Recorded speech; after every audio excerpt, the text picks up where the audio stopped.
రాయలసీమ బిడ్డగా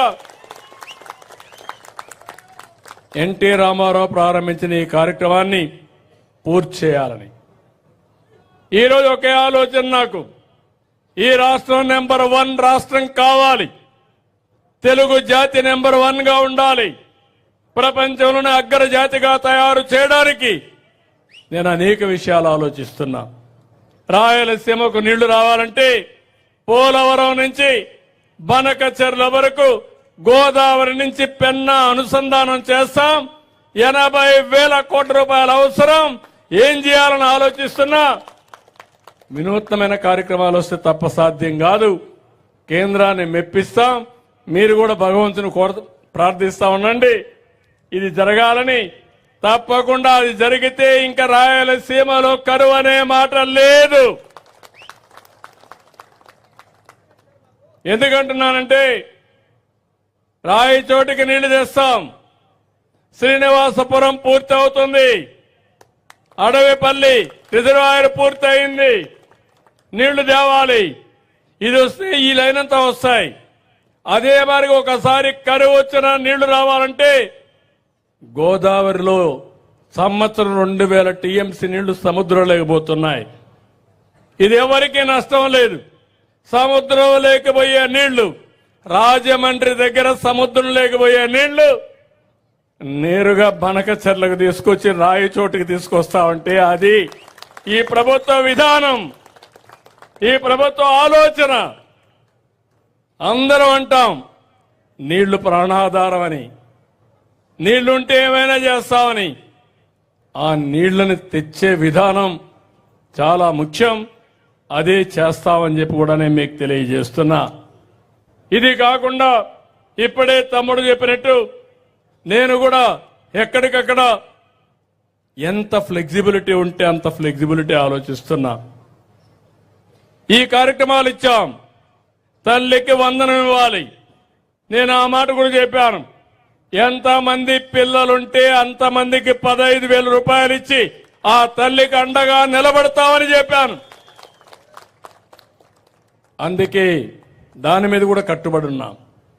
వీలైనంత తొందరలోనే, వీలైతే ఒకేసారి 2 సార్లు ఎట్లా చేయాలి. రేపు సంవత్సరం మళ్ళా జూన్ 2వ తారీఖున పిల్లలందరూ కూడా స్కూల్కి వచ్చే పరిస్థితికి వస్తుంది. ఆ సమయం లోపలనే మొదటి సంవత్సరంలోనే దీనికి ఇవ్వడానికి నేను అన్ని సన్నాహాలు ఆలోచిస్తున్నా. తప్పకుండా ఇచ్చి రుణం తీర్చుకుంటాం. అదే మాదిరిగా మే నుంచి వీలైతే రైతు భరోసా కింద కూడా ఇప్పుడు 20,000 రూపాయలు ఉంది. కేంద్రం 6,000 ఇస్తుంది. మనం 14,000 రూపాయలు ఇవ్వాలి. వాళ్ళు ఇంకా ఎక్కువ ఇస్తే మనకు ఉపయోగపడుతుంది. కానీ వాళ్ళు ఇవ్వకపోయినా కనీసం 20,000 ఇచ్చే కార్యక్రమానికి శ్రీకారం చుడతాం. కేంద్రం ఇచ్చేదానికి అనుకూలంగా 3 విడతల్లో మీ డబ్బులు ఇచ్చే కార్యక్రమానికి కూడా శ్రీకారం చుడతాను. అంటే నేను చేసే పనులు నేను చేస్తున్నాను. మీరు కూడా ఆదాయాన్ని పెంచుకునే మార్గంతో ముందుకు పోవాలి. శాశ్వతంగా పేదలుగా ఉండడం కాదు. శాశ్వతంగా మనం అందరం ప్రభుత్వం పైన ఆధారపడకుండా మన కాళ్ల పైన మనం నిలబడుతూ ప్రభుత్వం ఇచ్చే సహాయాన్ని తీసుకుని ఇంకా ముందుకు పోవాల్సిన అవసరం ఉంది. ఇంకో పక్కన మీరు చూస్తే మొన్ననే 6,700 కోట్లు రిలీజ్ చేశాం. వీళ్ళందరిలో విద్యార్థులకైతే 1000 కోట్లు బకాయిలు పెట్టిపోతే వాళ్ళకి ఆ స్కాలర్షిప్లు ఇచ్చాం. ప్రభుత్వ ఉద్యోగులకు జీతాలు అవన్నీ కూడా ప్రావిడెంట్ ఫండ్ అవన్నీ ఇచ్చాం. పోలీసులకు, చిరు వ్యాపారస్తులకు, చిన్న చిన్న కాంట్రాక్టర్లకి 6,700 కోట్లు ఇచ్చాం. ఇప్పటి వరకు మీరు చూస్తే ఈ 7-8 నెలల్లో 22,252 కోట్లు ఖర్చు పెట్టి బకాయిలన్నీ పూర్తి చేసే పరిస్థితికి వచ్చాం. పంచాయతీలో డబ్బులు లేకపోతే దాన్ని కూడా ఎక్కడికక్కడ ఇచ్చి ముందుకు పోయాం. ఈ రోజు మీరు ఒక్కసారి గుర్తుపెట్టుకోవాల్సిన అవసరం ఉంది. పెద్ద ఎత్తున ఇన్వెస్ట్మెంట్లు కూడా వస్తున్నాయి.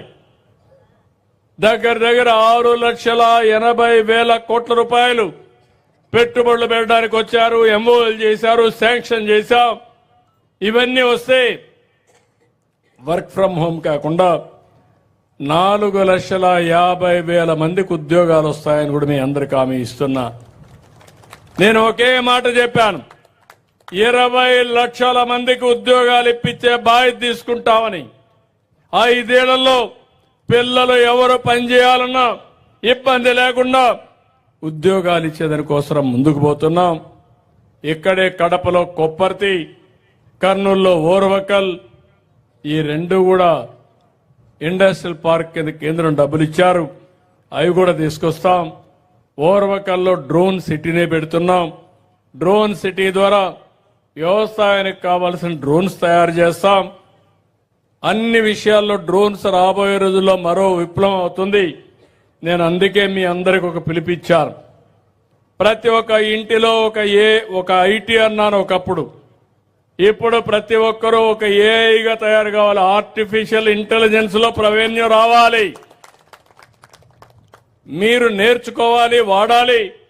లేకుంటే మీరే యూజ్ కేసెస్ ఏఐ తయారు చేసే పరిస్థితి రావాలి. దీనికోసం 5 ప్రాంతాల్లో 5 రతన్ టాటా ఇన్నోవేషన్ హబ్స్ కూడా పెడుతున్నాను.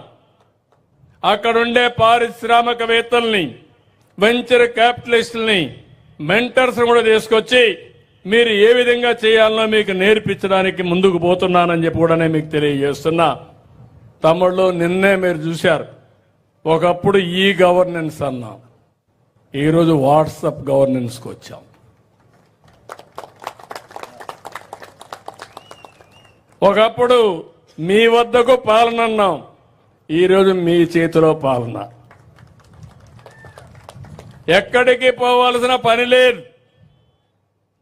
మీకు నేటివిటీ సర్టిఫికేట్ కావాలి, మీ మెసేజ్లో మన మిత్ర ఒకసారి అప్రోచ్ అయ్యి మీరు పెడితే మళ్ళా తిరిగి మీకు డేట్ ఆఫ్ బర్త్ ఇవ్వాలన్నా